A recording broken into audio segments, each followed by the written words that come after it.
Hello, and welcome to Menu Talk with Pat and Bret. I'm your co-host, Senior Food and Beverage Editor Bret Thorn from Nation's Restaurant News and Restaurant Hospitality. And I'm Pat Kobe, Senior Menu Editor at Restaurant Business. Welcome, everyone. How you doing, Pat? What's the haps? What's up? I'm doing well. Lots of menu activity this week. Yes, a lot. I mean, it's now becoming relentless. There are so many new menu items being introduced every single week, and a lot of menu revamps and stuff. I was kind of taken by what Pokeworks just introduced. They have a new line of meals that they call hot plates that are kind of a loyal, faithful rendition of a classic Hawaiian meal called a plate lunch, which is like piece of protein with 2 scoops of rice and macaroni salad. And it's a very common lunch in Hawaii. And we've seen a little surge, a little resurgence of Hawaiian flavors and Hawaiian cuisine in the rest of the United States. The hot plates are a little bit different in that they're actually bowls. Not sure why they call them hot plates, but they're bowls. And so the rice is on the bottom instead of 2 scoops of rice. And then on top is a protein and then macaroni salad with some furikake sprinkled on top and some greens because, we could all use more greens. So I thought that was a sort of an interesting new addition. Definitely. Well, they probably did bowls because they already had bowls in each location for the poke bowls that they do. Good point. Also, it makes it a little bit more portable. People like portable. I like bowls personally. I like them in theory. In practice, sometimes they kind of taste like they were made by committee. You know what I mean? Like we're going to take all of these good sounding ingredients and put them all in a bowl. And then they don't necessarily go together that well. But right. Well, what I meant is that even at home, I try and eat out of a bowl now because it's a lot easier than, having all these different plates. Yeah. Cleanup is easier. Absolutely. I can curl up in bed, watch TV, and eat my food out of a bowl, and I'm less likely to spill it everywhere. So that's handy. Yeah. And then on the high end of restaurants, Fogo de Chão, the Brazilian churrascaria, has just introduced an even more fancy meal. I mean, their typical experience is an all-you-can-eat full churrasco experience with a food bar and then people bringing all of their different meats to you. But now they have an indulgent churrasco menu that's about $20 more. And it has things like lobster and bone marrow. And certainly, as we're seeing most restaurants struggle with traffic, once you get people in, making sure that they spend as much money as they want to spend is a good idea. And if people want to spend extra on an all-you-can-eat thing so that they can get lobster and bone marrow and whatnot, I think they should certainly be enabled to do that. Empowered to spend as much money as they want. And they've also introduced some new cocktails, which, in fact, there's a lot going on in beverages, aren't there? Oh, definitely, yeah. But on the non-alcohol side is where there's a lot of activity. Even Technomic has data that says that non-alcoholic sales are twice as much as alcohol sales now because of all these beverage concepts that are, to quote unquote, bubbling up. Yeah, very good. And it's cool for restaurants to have these different drink options because people are willing to pay for them. I mean, even the spirit-free cocktails often are priced almost as much as cocktails, and people love posting those pictures on Instagram. They love their drinks. They love it. Definitely. And what I've noticed when I've probably said this before in this podcast, that if I post a picture of a drink, it gets more engagement than food, which I just find I don't have an explanation for that. Maybe it's easier to digest, literally. Just a little quick hit. Well, they're very Instagrammable. So these beverage concepts that like HTO and crack boba and cool sips, they make the drinks very colorful purposely so that people will take pictures and post them on Instagram and TikTok. And I mean, these concepts are just like really growing because people can take a refreshment break and not have to spend, as much as they would in a restaurant. A lot of the concepts are also offering like small snacks, so that boosts the check a bit. But it's also a very good economic model on the part of the operator, because you just need a small footprint. You don't need a lot of capital investment. You just need a few people to work behind the counter, or some of them are even self-serve, like HTO is self-serve and people can craft their own drinks. So, and that's an iced tea concept, right? In Texas? Yeah. Mm-hmm. Yeah. So cool. that's great. You just wrote a whole big feature about that, right? I did. Yeah. It's going to be our Sunday story. Go to Restaurant Business Online and look for the story. It's called, it has my byline on it, but yeah, it was kind of fun to research and talk about this, because it's really all about the treat culture. Like Gen Z has really evolved this treat culture that people reward themselves with something in the mid-afternoon or late night. And it doesn't have to be alcohol. It could be just one of these cool, colorful drinks and a little snack, and they're happy. When those drinks, they can be so pretty, as you said. I think a couple of years ago, I wrote about what I called ombre drinks, like the hairstyle. Right. It starts out one color and then changes into another one as you go down, or as the dairy usually or non-dairy substitute on top kind of through osmosis changes the color of right. the drink. Yeah, well, some of them are using that butterfly tea, which is a color changing ingredient, and so it might start out like brown and then it turns blue. Yeah, based on the acid level. Yeah that's a cool thing. And as you pointed out before we started recording, the big chains are trying to jump on that drink bandwagon. Definitely. Right? Yeah, I mean, everyone's seeing the value in beverages now, and Taco Bell and McDonald's are really ramping up their beverage concepts. Live Más Café and CosMc are the names of theirs. So yeah, there's a lot happening in that category for sure. Well, and similarly, as I said about Fogo, if your customers are going to walk into a restaurant, try to give them the opportunity to spend as much money as they want. And if they can buy a cool, colorful drink, they've shown a willingness to pay for it. And anytime you're upgrading a customer from tap water, you win. Yeah, pretty much. Well, we were also talking about hot honey. Is hot honey ever going to end its reign over the flavor world there? I mean, there's a lot of hot honey out there. This week, Subway joined the hot honey bandwagon, I guess. For sure, it's a bandwagon. I mean, there are so many chains that have hot honey. Wherever you go, if you want your pizza finished with hot honey, you can have hot honey on it. And the Nation's Restaurant News editorial team was just sort of chatting about this and thinking about why not put something else on there. It doesn't always have to be hot honey.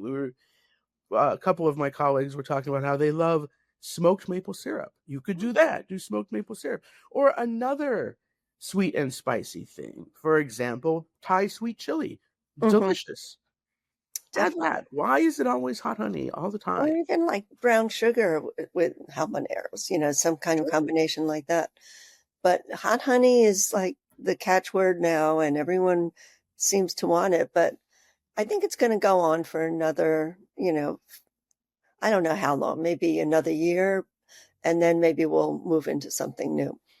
But in the meantime, every chain has hot honey on the menu. Yes, and I don't hate hot honey. I don't think anyone's like, ugh, gross. Well, people who don't like spicy food, I guess. But enough's enough. Let's mix it up a little. Try different things. I mean, we've talked before about how chains seem to keep wanting to copy each other, or maybe they're doing the same research and coming up with the same stuff. But this is not a way to stand out in the crowd. Definitely, which they all need to do. You got to bring customers in. You got to get their attention. And audience, if you guys want to explain to me why you need to have hot honey on your menu or what good it does for you, please. We're easy to find. You can Google us, and our contact information is right there. Definitely, that would be fun to hear from you. Oh, absolutely. Anytime, audience, that you want to talk to us, we're here for it. We've got you. And I had an interesting conversation that I'm going to share with you and our audience today with Jesús Méndez, also known as Chewy, who is a Mexican American chef and restaurateur in Birmingham, Alabama, a community we don't report on as much as perhaps we should. He and his parents have a number of taquerias and a couple of bars. They have Unos Tacos, uh, obviously a taqueria, you can tell from the name, and the bars are the Lewis and Adios. But they just, or really Chewy himself just opened Salud, which is a new taqueria in Birmingham. And we had a very interesting conversation about what makes a taqueria, what sort of foods you have to have, how you can authentically create a sort of taqueria experience, which is not a fancy experience. Things don't need to be served in those little metal trays with all the tacos lined up. The flavors have to pop, and you have to be intentional about what you're serving and how you're doing it. And it was as I said, a really great conversation, and I hope you all will give it a listen right now. Tell me about your business. You have a bunch of restaurants, huh? Yeah, I have a coffee shop. I have a taco concept with my parents inside of the Bazit's Food Hall in downtown Birmingham.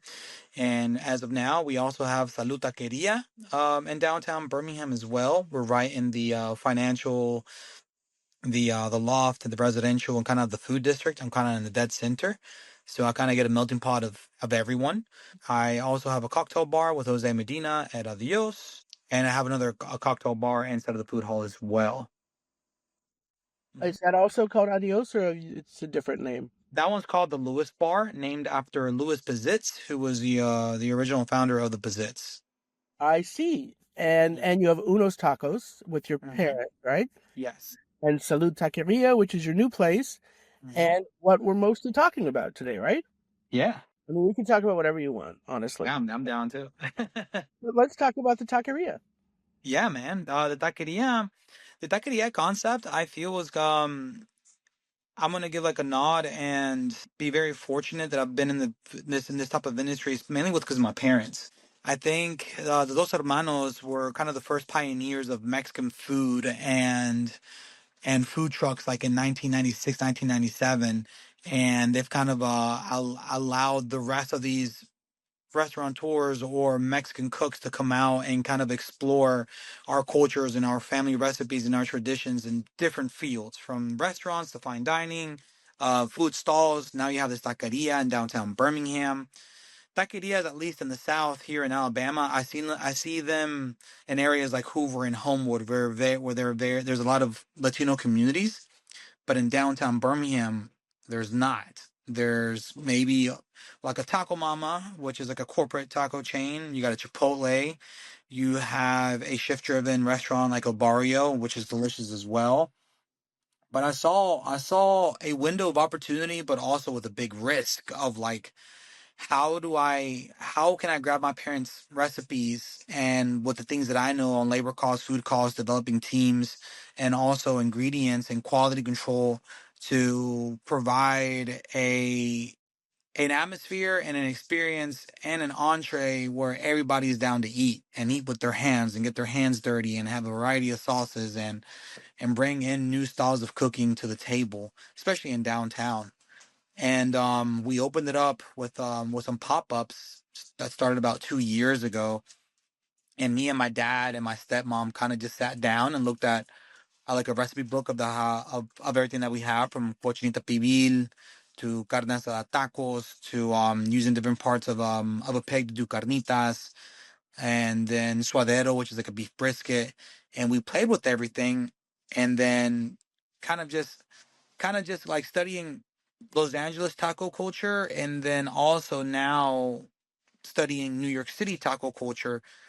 Everyone pre-COVID and kind of during a little bit out of COVID was kind of just trying to revolutionize the taco to something that it didn't need to be, kind of just stuffing it with a bunch of sauces and ingredients and making it look fancy and then putting it in these little metal plates. I was like, what are we doing? We don't eat food like that in Mexico. So I am highly inspired by Chef Giovanni Ramirez in New York, and I was following him on Instagram and following him and his team. And when I finally went up there to eat at his restaurant, he was literally bringing Mexico City street style food and putting it in Greenpoint, Brooklyn, and just reliving that experience there, and also feeling like I was back home was like, wow, someone saw his vision and dug deep into his roots and was able to put it on a plate into a community. And I'm like, let me find that in myself as well, and we did it, and we're doing that in Birmingham as well. And you're originally from Tabasco, right? Yeah, Tabasco, Mexico. So I bought a Guatemala and Belize. Okay, thank you for clarifying that for me.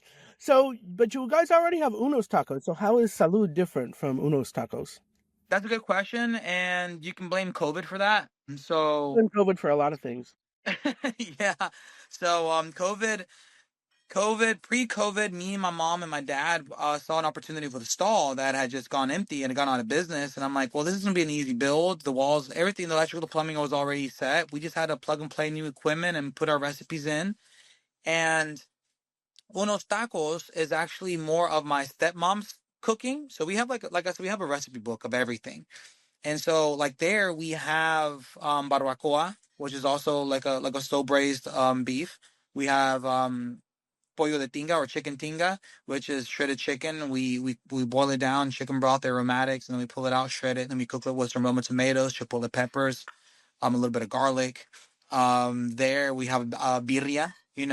On that particular concept, originally we were gonna be doing like tripa, and I was gonna try and introduce like street fair to that to the market, because we had the walking traffic, we had the marketing power, and everybody was going to the food hall. So I knew that I was going to get the opportunity to showcase that food.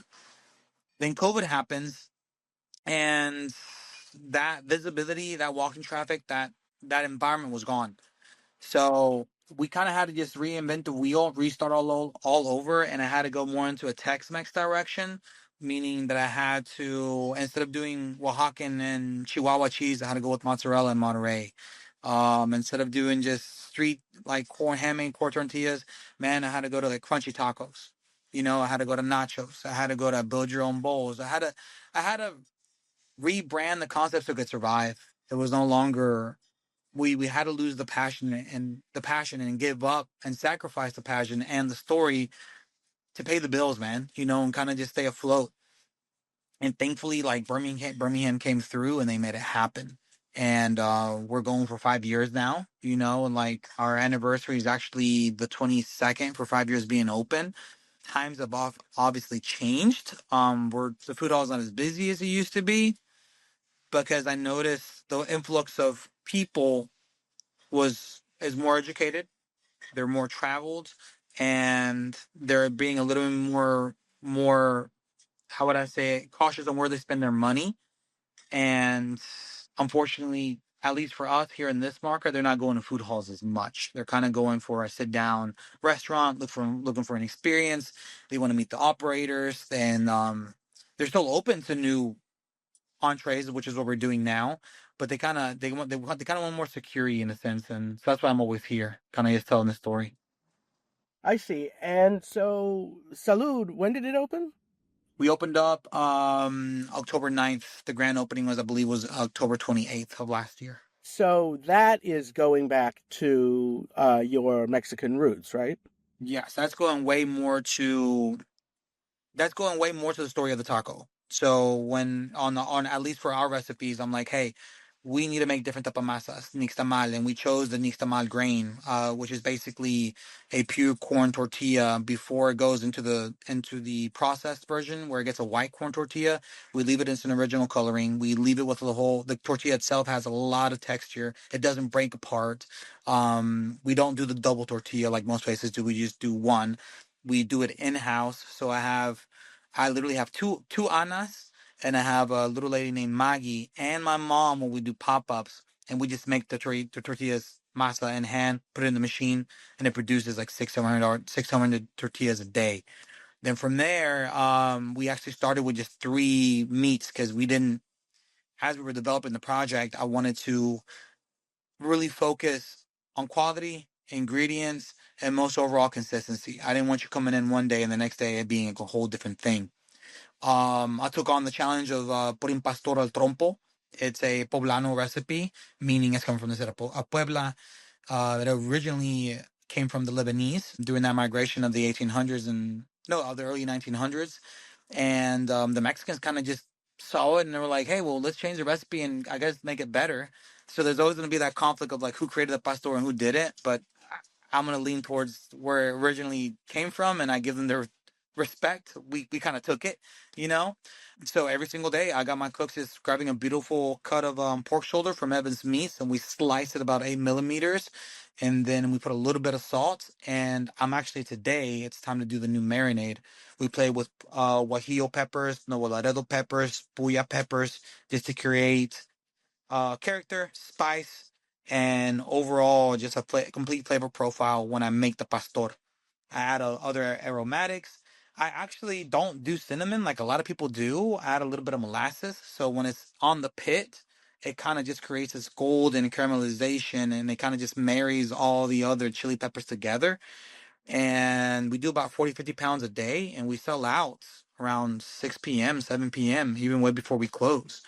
And it's delicious. And people are actually embracing it more than taco trucks and other restaurants because most people kind of just grab a chiote and cayenne peppers and they just build it together in a bag and then that's that marinade. Yeah, I'm not gonna like frown you on that, but that's not the right way. You know, like if you really want to have a memorable experience at a place with the restaurant and go that route of taqueria, you have to have a trompo, in my opinion. You want a taqueria, must have a really good carne asada. You want a taqueria, you must really have a torta. You know, that's what I was told from these taqueros actually in LA. Like, oh, you're doing this? I'm like, yeah. Well, you need these three things, man. Like, if you don't got them, you don't qualify in our culture. And I'm like, crap, you know. Like, so now I feel the items that I do have on my menu are perfect. Like, I specialize on this. People will ask me, "Are you doing ceviche?" And I'll be like, "No," and they'll be like, "Why Right. not?" Well, I'm a taqueria, but also Mexico's regional. People forget that. I'm not from the coast. I don't live in near Puerto Vallarta or Los Cabos. I don't live on the Atlantic or on the Pacific. I don't know how to play with shrimp, so I'm not going to get into a realm that I'm not good at. And so as long as I keep that integrity and I explain to my guests why, they actually appreciate it more because they're like, okay, you're just not trying to do everything. You're trying to be good at one thing. And I'm like, absolutely. So a trompo, that's a vertical rotisserie. Yeah, vertical broiler. Yeah, definitely. I mean, if you look on our Instagram, we have a couple of videos and some pictures of how we do it, and it's gorgeous. It's delicious. Do you put a pineapple on top of your I put a pineapple on top. Yeah, there's already a little bit of acidity in our marinade, so we don't the pineapple is just more of just of a decorative style. But I think my recipes is perfectly balanced. It's the custom. And do you guys nixtamalize your own corn? We get it, we source it. So I have 3 partnerships here in the city. I use Gordo Supermarket for their chips. They fry all my chips for me. It's a chip that I use for my totopos, for my salsas, my guacamole, and my queso. It's not one of those thin little chips. It's a perfect chip that just holds its ground. Mi Pueblo, which is a reputable supermarket here, they do that for me. So they source all of that, and then I buy it by the bags, and I finish it over here. I have a really small kitchen, so I gotta source and partner with as many people as I can. Yeah, I mean, I here in New York City, I've come across a lot of chefs who are nixtamalizing their own corn, and like, cool, but like, there's only so much labor and so much stuff that you can do, and it's So much, yeah. And I gotta focus on efficiency, and I focus actually more on my cooks more than I should because I want them to care. You know, it's not about just the profits. It's not about just pouring food out. Like I want them to see the labor and the passion behind it. And once they get their hands in there, and they can see that people, especially this community, comes in. Sometimes I'll bring them into the kitchen and be like, "Hey, this guy has to say something," and these people will be like, "Oh, I've traveled to Texas, I've traveled to LA, I've traveled to New York, and these are one of the best tacos I've ever had." And once my team gets that affirmation that they're following the guidelines, the recipes, and that we're selling the proper story of who we are, what we do, and most importantly, we know where we're coming from, and we get to put it on the plate. they're way more proud of it in a sense. Either if you're making the tortilla or if you're making one of the best steaks here. Like, I want my team to be proud of it. And are your cooks mostly Mexican? All my cooks are Mexican. It started with me, my mom, and my dad. And my dad and my mom are very old. I'm not gonna call them old. They're very traditional Mexican cooks. If you told my stepmom that you don't like her mole, you're breaking her heart. You know, like, 'cause it's just one of those things you just gotta really watch out what you're saying. Same thing for my dad. My dad is really hard headed. He still is, actually. And it's just like, hey, that's not how you do it. And it's like, yes, it is. This is how we did it back home. Yeah, but that's back home. We're in an American market now. How can we use our recipes to modernize it and make it more approachable, Dad? Maybe, yeah, but we can do cow tongue. I don't know if we can cook an amazing cow tongue. I've had it, but I don't know if our market really wants cow tongue right now. Like, this is gonna squeeze in and give it some time. And so as we were doing that, I'm very blessed to have a lot of my cooks now are from Campeche and Mexico City. Not living in Mexico City, but they're from rural areas like Chapultepec. They're from Roma Norte, or they're from Tepito. They were never working at reputable restaurants. They were kind of just working on the streets in a sense. And my dad was really big in agriculture back when he was younger. So he loves all the types of vegetables. He loves he loves, like, slaughtering pigs and chickens and cows. Like, 'cause he was a country boy back in the day. So he understands meat cuts and vegetables and how to make proper sauces and stuff like that. And my stepmom worked at taquerias all over Puebla when she was younger. So she understands the basics of everything also. So what's it like being in Alabama? You said that post COVID, your customers are a little bit more cosmopolitan, I guess. They've traveled more and so on. Is how much do they embrace the food at Salud as opposed to the Tex-Mex hard shell taco stuff that you were doing at your other place? Well, here's the thing, man. It's we maybe this is going off the story, but before for it to make sense, All right. I when I first started this concept, I had a cook that was actually, I'm not gonna say it, I hate using this word, but he was borrowing my recipes. Mm. Okay. And when I confronted him about it, I was just like, "Hey, man, like, why do you have a screenshot of this?" Or, well, "Oh, I want to learn it." I'm like, I don't think you want to learn it. You're giving me suspicions of this and that. And he was like, and I'm like, "Look, man, I'm gonna tell you something about myself, and you can take it however you want. But before I let you go, if you would have came to me and asked me for help, hey, how do you source this? How do you make that? My guy, I would teach you. I actually love teaching. I love telling a story, and especially if you're also a motivated cook, let me teach you how to do these things and how can we collaborate so that you have true success. But this approach is actually the wrong way, and unfortunately I have to let you go. But I'm gonna tell you something. Here is actually the recipe for the suadero. Go right ahead. Like, you can take it. But there's one thing that you're not gonna understand. And he was like, and there's one thing that you will not take from me. And he was like, what? You don't have community, and you don't have a presence in the city, and you don't have experience of 15 years in the restaurant. You just got here and you think that just by taking a recipe you're going to be able to replicate another Salud. I really doubt that. Like, I've lived in Birmingham. I've lived in Alabama since I was 3. I've worked in restaurants since I was 21. I'm 36 now. I have served a variety of people from around the world, not just people in Alabama. So that's why I said people are more traveled and they're more understanding. And I understand food culture very well. When I walk into Giovanni's restaurant, I'm not just eating his tacos. I'm also seeing people's experiences. What are they thinking? How are they playing in their hands? Is the first bite like that? Oh shit, this is good. Or is it like, oh, what is that? Like, I can read the room. And I'm like, you can't take that away from me.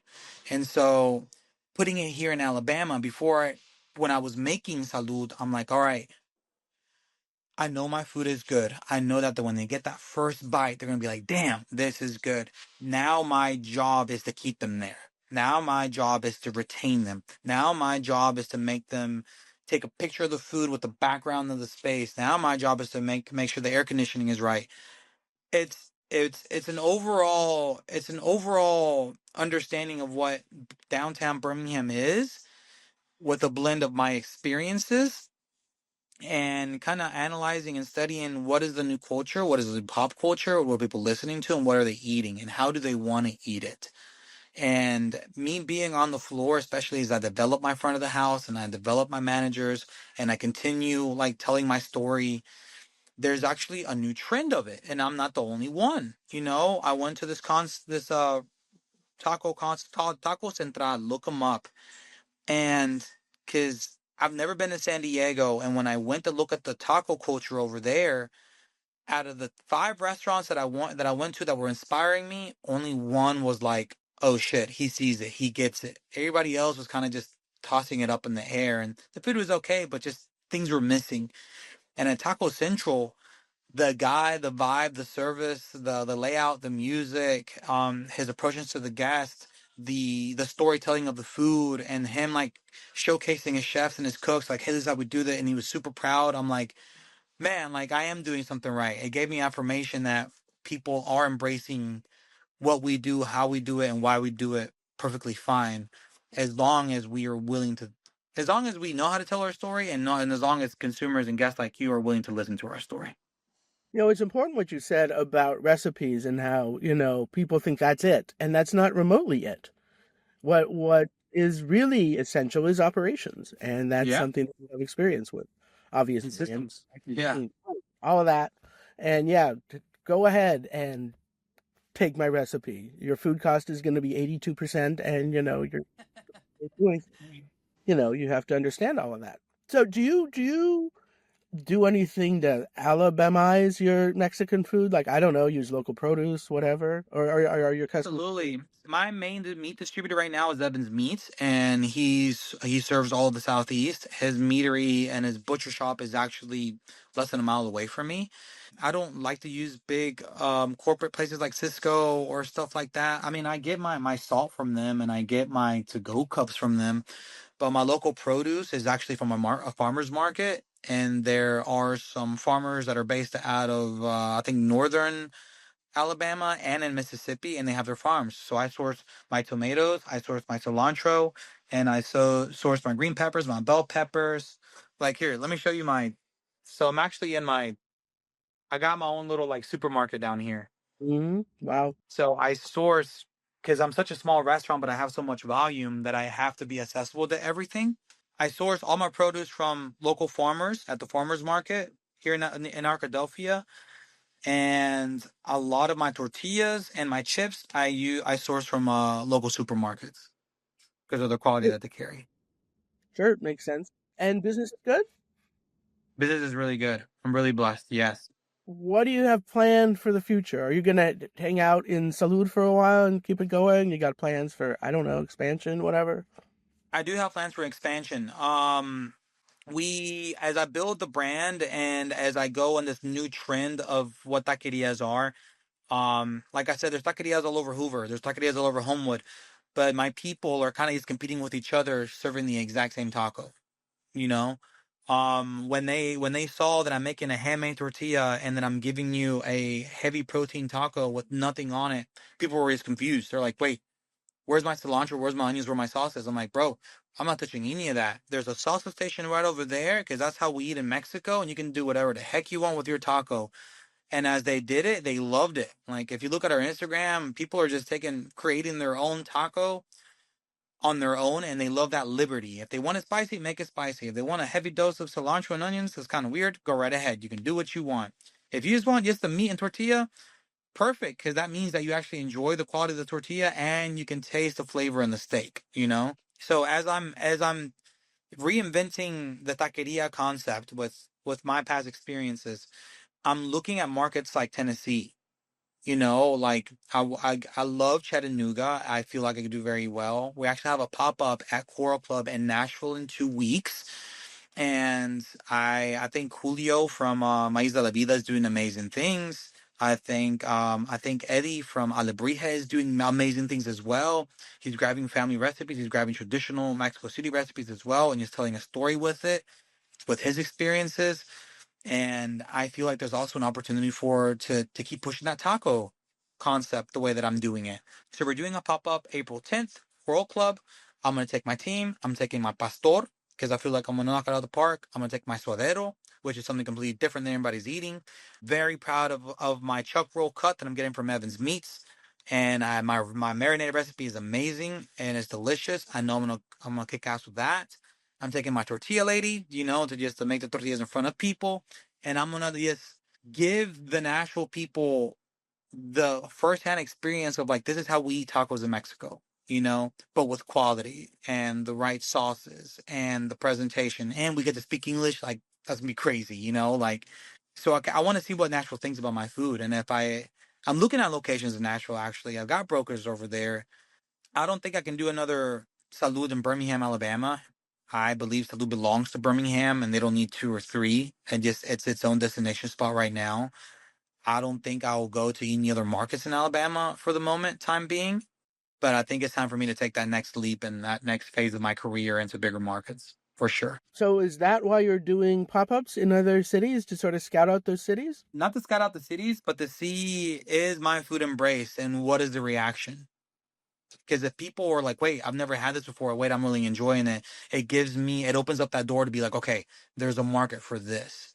And not to talk down on Nashville, I think the culinary scene up there is amazing, but the Mexican scene or Hispanic cuisine is finally kind of just branching out and being like, hey, this is what I'm doing, and I think there's an opportunity for me as well, That's great. without having to be another truck in a sense. Right. Yeah, when I think of Nashville, I think great food. I don't think I'm going to have Mexican food in Exactly. Nashville. Yeah. Now, maybe that's my ignorance, or maybe once you open there, then it will become a Yeah, I mean, Mexican. I want to be in the forefront of things. I want to, like, I think of Los Hermanos back in the 90s. They had lines and they still have lines for their tacos, and I'm like, those guys started it all. I want to be a pioneer of something as well, and I feel like I'm doing that with Salud, at least, for having a modern taqueria in downtown Birmingham, and all the food trucks are on the outskirts of the city, you know? Yeah, you're bringing Mexican food to the city center. Yes. Excellent. Great. Well, thank you a lot for taking the time to speak with me, Jesús Méndez, and I hope to do it in real life soon in Birmingham. It's one of the few major cities I haven't been to. So Yeah, it's a major mini city. We're getting there. We got a big head here, but we do have a big heart. Thanks for tuning in to this week's episode of Menu Talk. Like and subscribe on Apple Podcasts, Spotify, YouTube, or wherever you get your podcasts. I'm Pat Kobe. And I'm Bret Thorn. See you next week.